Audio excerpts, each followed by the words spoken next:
Michael Penix might be the most polarizing quarterback prospect. Michael Penix Jr. is a first-round quarterback. But there are people who will say he is the number 2 quarterback in this class, and I had other people who ranked him several people behind Spencer Rattler. Let me tell you what ain't gonna happen. Michael Penix Jr. falling out of the first round. Michael Penix Jr. will be a first-round pick. The only concerns about him is his health. Michael Penix Jr. has had a long road to the NFL draft. It's littered with shortened seasons, but it is a road that has created an NFL prospect. He is seen as one of the better quarterbacks in the 2024 draft, but his battle with injuries is going to affect his stock, and it's a damn shame. I hear some of the negatives out there about Michael Penix Jr. I understand the injury history. I wasn't sitting watching games the last 2 years going, well, he looks like he's got injury problems. I was going, damn, this guy throws the ball all over the lot and has a natural feel for the game and as a thrower that is extremely impressive. Draft experts and scouts miss on quarterbacks all the time, and hindsight often exposes reasons for these misses. When it comes to Penix, I think this is exactly what is happening. After 2 healthy and impactful seasons at the University of Washington, the accurate lefty has solidified a spot in the conversation, but likely he will be passed over a few times for prospects with less injury concerns and potentially less talent. We're talking about the first 4 picks in the draft being quarterbacks. Yeah. If not for the 4 season-ending injuries that Michael Penix has had previous to Washington, we would be talking about the top 5 picks being quarterbacks. Okay. He's that good. He's that talented. I don't think teams are going to sit there with a high level of comfort in the top. I don't think in the top like 20, 25 of the draft. Okay. I wish I was wrong. Whoa. And say, we are going to draft this guy with his injury history in the first round. I just think that's unfortunately like the reality. If he didn't have those injuries, we would be talking top 5 pick as far as that position and how good of a thrower he is. Few collegiate quarterbacks have had to deal with Penix's level of adversity in college, and many would have broken. I believe his ability to fight back and perform at a high level is the best skill any quarterback in this draft possesses.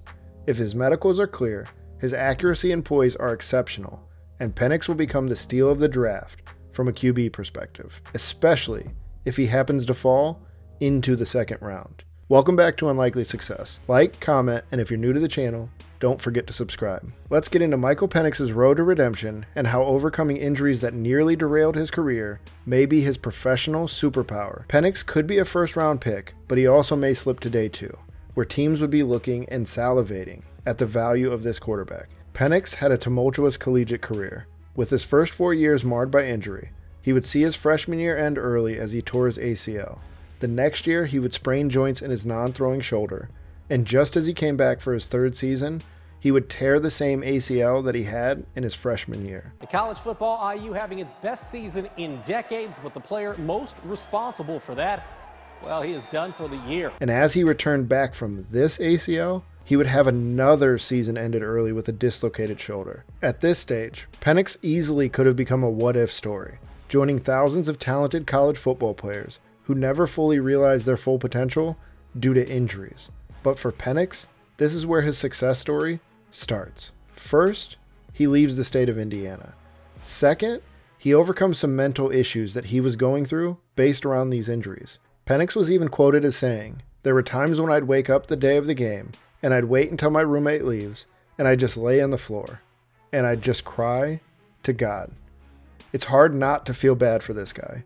All he wanted to do was play college football at a high level. Penix also needed to get the hell out of Indiana, which is exactly what he did by transferring to the University of Washington. Joining new head coach Kalen DeBoer as new additions to the team, 2022 was an instant success for Washington football. Penix would lead the team to an 11-2 record, being honored as the AP Comeback Player of the Year, throw for 4,600 yards and 31 touchdowns, but most importantly, he started all 13 games of the season. After 4 straight seasons ended by an injury, one can only imagine the relief the young quarterback felt by simply staying healthy for an entire season. He would follow the campaign with an even better 2023, which would see Penix win the Maxwell Award, throw for 4,900 yards and 36 touchdowns, a national championship appearance, and another full season played. After proving to have an ability to stay healthy, his injuries are now back in question as the draft approaches, but having the ability to fight through the injuries and adversity that Michael has shown is everything that we want in an athlete, and especially a leader of a football team. What's fascinating about this now, and this is what I call the conundrum, is as I've made more calls over the last couple of weeks, I've found that coaches love him. And that coaches like him a lot more than scouts do. And I asked, why would that be? And it was really interesting. The answer I got was that Penix has the stuff that you can't coach. He has proven he can lead successful teams, put up big stats, and play well against the highest level of college competition. I think he's been the best college quarterback the last 2 years. You think so? By far. I think if he was if you were a true evaluator of great quarterback play last year, if I was picking a quarterback in the first round, he would have been my number one guy last year. So what is it? 2 knee injuries and a throwing shoulder and a I think the non-throwing performance shoulder against Michigan. injury? I've never seen a more accurate down the field passer in the last couple decades. It's been incredibly impressive.